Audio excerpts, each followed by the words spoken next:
क्या है? भारत एक प्रधान देश है। अनेक प्रकार के उत्सवों और त्योहारों के अलावा विभिन्न व्रतों का भी सामाजिक और धार्मिक महत्व है। व्रतों में एकादशी, पूर्णिमा, गुरुवार, शुक्रवार एवं सोमवार आदि प्रमुख हैं। इन व्रतों में सोमवार का व्रत का विशेष महत्व है। श्रद्धा पूर्वक विधि विधान से व्रत को करने से भगवान शिव प्रसन्न होते हैं और भक्तों को मनोवांछित फल देते हैं। साधारणतया सावन मास में सोमवार का व्रत का अधिक प्रचलन और महत्व है, लेकिन चैत्र, बैसाख, आहन और कार्तिक के महीने में भी सोमवार का व्रत का किया जा सकता है। हेलो दगड़े, नमस्कार। मैं हूं धना। मेरे ब्लॉग में आपका स्वागत है। आज सुबह के 11 बजे से मैं कर रही हूँ ब्लॉगिंग और मेरा नाश्ता पानी सब हो चुका है। अब दिन का खाना बाद में बनाऊंगी। अभी मैं जा रही हूँ अपने पड़ोस में पूनम के वहाँ, उसके वहाँ कथा है। उसने अभी बोला, इसीलिए मैं नहीं तो मैं सुबह से चली जाती और देखती हूँ कथा हो गई है नहीं हुई है। अभी बाहर तो इतनी तेज़ धूप आई है। मैं बाहर का मौसम भी आपको दिखाती हूँ। बाहर भी ना इतनी तेज़ धूप आई है। मैं जा रही हूँ अभी फल फ्रूट की दुकान में, देखती हूँ क्या ले जाती हूँ। यहाँ पे आ गई है फल की दुकान। यहाँ से ले लिया है मैंने केले। चलो, मैंने भी फल ले लिए हैं पूजा के लिए, और पूजा है ना, पूजा में फल चढ़ते हैं, इसीलिए फल लेके आ गई हूँ। अब चलती हूँ पूनम के वहाँ। लोग घास काट के आ गए हैं। देखिए कैसी गड्डी सर में रख के लाते हैं।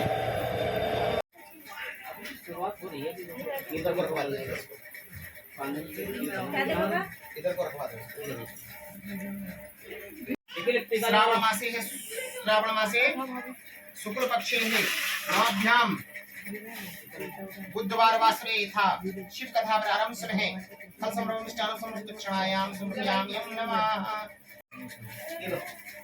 ये भी कर दीजिएगा थोड़ा सा पीछे। ये खोल दे तो सभी लोग ले लेंगे। यहाँ पे कथा शुरू हो गई है। इधर वाले को सुन अब आगे हैं यहाँ कथा सुनने के लिए। सासू जी की बुराई सवाई। सोमवार का व्रत शुद्धता पूर्वक स्नान करे, भगवान शिव का ध्यान करके व्रत का संकल्प करे और बेल पत्र, अक्षत व फूलों से ओम नमः शिवाय का उच्चारण करते हुए भगवान शिव का पूजन करे और दिन में केवल फलाहार करे। और सोमवार के व्रत के महत्व को संबंध में कथा प्रचलित है, जो लोकप्रिय और इस प्रकार से है कि सोमवार का व्रत चैत्र, बैसाख, श्रावण, मार्गशीर्ष, कार्तिक मास के में आरंभ किया जाता है। साधारणतः श्रावण मास में सोमवार व्रत का अधिक प्रचलन है, तो उस दिन से सोमवार व्रत का आरंभ करना चाहिए। व्रत रखने वाले स्त्री पुरुष को चाहिए कि सोमवार का प्रातः काल काले तिल का तेल लगाकर स्नान करे, विधि पूर्वक शिव जी का पूजन करे। मम क्षमस्यः विजय से सोमव्रतम कृत्य है, संकल्प करे कि शिव पूजन करे। ओम नमो दशाभुजाय त्रिनेत्राय पंचदनाय शूलने श्वेत वस्त्र धारुणाय सुवर्णम भूषिताय उपद्यः नमोस्तुभ्यं सर्वभूतास्य। श्वेत वस्त्र धारण करना चाहिए, सफेद और सफेद एक कपड़ा तो कम से कम होना चाहिए। कोई भी किसी प्रकार का डाल लो, मगर एक वस्त्र सफेद होना चाहिए। सफेद पुष्प में इस पुष्प को नहीं चढ़ाना चाहिए भोलेनाथ को।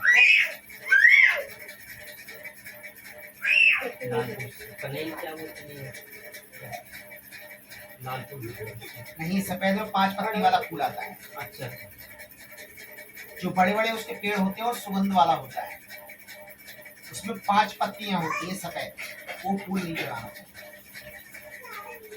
इस प्रकार का एक फूल आया है, ये वाला फूल चढ़ा देना चाहिए। एक फूल होता है, इस तरीके का फूल होते हैं ये चढ़ाने से कोई आपत्ति नहीं।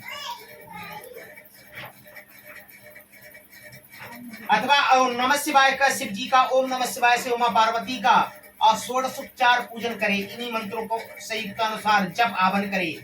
फिर किसी पुष्प उद्यान में जाकर के घर पर ही एक समय भोजन करे।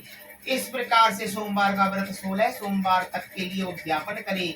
इस व्रत के प्रभाव से मानवों को सभी प्रकार की सुख की प्राप्ति होती है। ग्रहण आदि जप, ध्यान, हवन, उपासना, दान इत्यादि सत्कार्य करने से जो फल मिलता है वही सोमवार के व्रत से भी मिलता है। चैत्र मास में सोमवार का व्रत फल, चैत्र मास में गंगा जल से सोमनाथ के स्नान कराने का समान फल मिलता है। चैत्र मास में अगर व्रत करते हैं तो सोमनाथ में जाकर के जो गंगा स्नान करता है उसका वो फल प्राप्त होता है चैत्र मास में। वैशाख में आपूष आदि से पूजन कर कन्यादान के समान आप कन्यादान जो करते हैं, वैशाख में अगर सोमवार का व्रत करते हैं तो उसमें कन्यादान के समान आपको उसका फल मिलता है।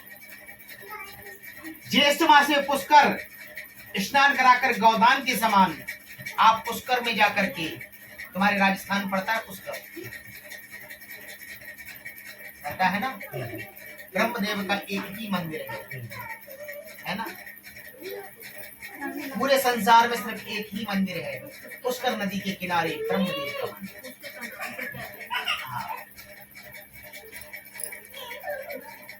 पुष्कर में स्नान कराने के समान, जो पुष्कर नदी में जाकर के स्नान करता है उसके समान ज्येष्ठ मास के सोमवार का जो व्रत करता है उसके समान उसका फल मिलता है। भाद्र में वृहद यज्ञों के समान आप बहुत सारे यज्ञ करते हैं तो उन यज्ञों के समान फल मिलता है। आप भाद्रपद जो आषाढ़ का महीना होता है उसमें, श्रावण में अश्वमेध यज्ञ के समान, जो अश्वमेध यज्ञ करते हैं, जो लोग राजा महाराजा ये अश्वमेध यज्ञ किया करते हैं उसके समान आप श्रावण में सोमवार का व्रत करते हैं तो उसके समान फल मिलता है। और भाद्रपद में श्वेत गोदान के समान, जो कपिला गाय का दान करता है भाद्रपद में सोमवार व्रत करता है उसके समान। अश्वन में सूर्य ग्रहण के समय जो कुरुक्षेत्र में रसदेन गुणदेन दान से करते हैं उसके समान होता है। कुमार के मास में जो करता है तो सूर्य ग्रहण के समय जो दान दिया जाता है उसका फल प्राप्त होता है।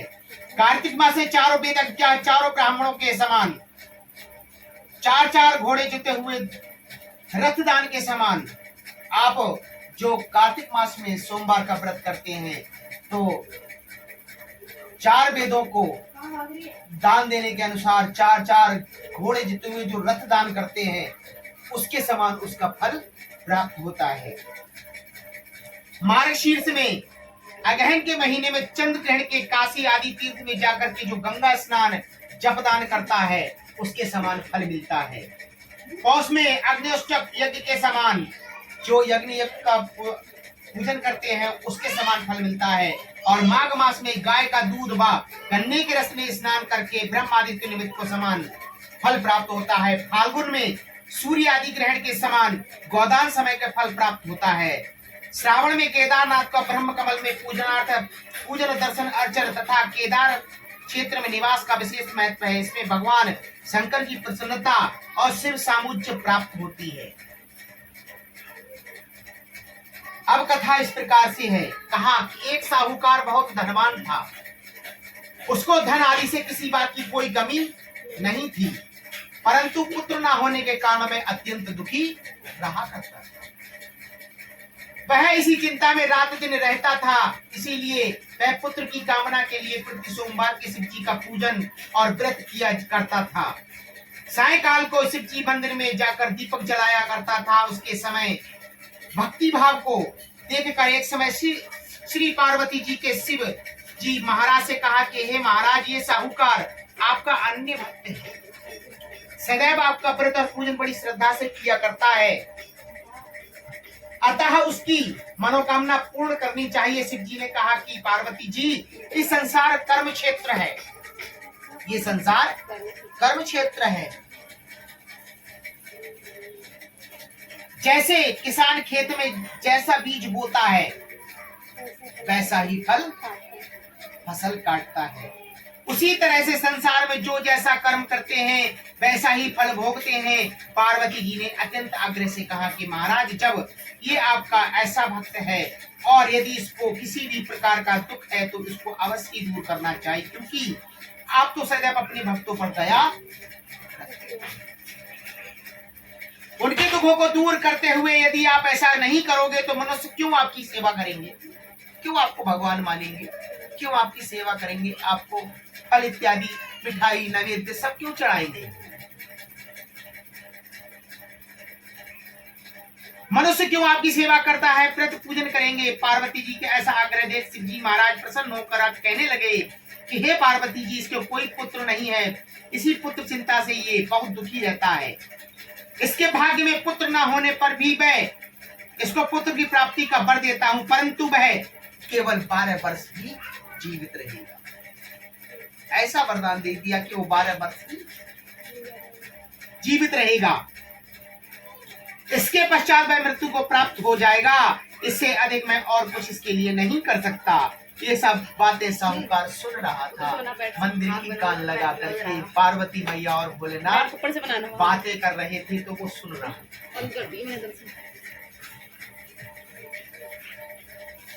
साहूकार ने सुन रहा था, इससे उसको ना कोई प्रसन्नता हुई और ना ही कुछ दुख हुआ।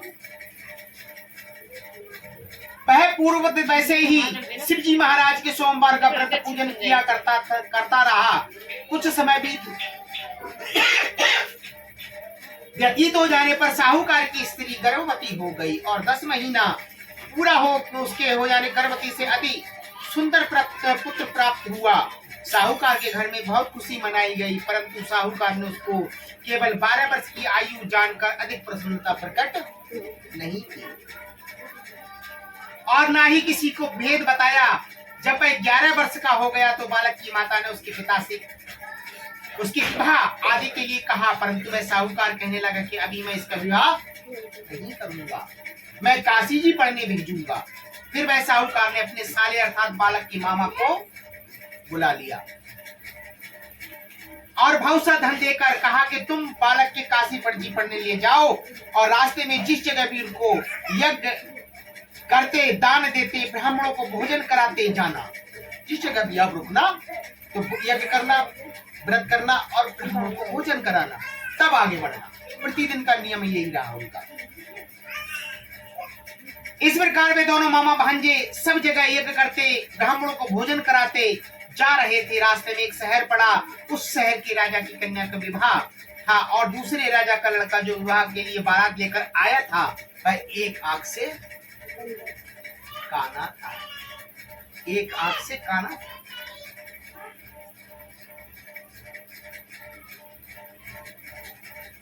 लड़के के पिता को इस प्रकार की बड़ी चिंता थी कि कहीं पर को देखकर कन्या के माता पिता विवाह में किसी प्रकार की अड़चन पैदा ना कर दें। इस कारण वह अपने अति सुंदर सेठ के लड़के को देखा तो मन में विचार किया क्योंकि दरवाजे पर इसको ही खड़ा कर दिया जाए, लड़के से बर का काम ले लिया जाए।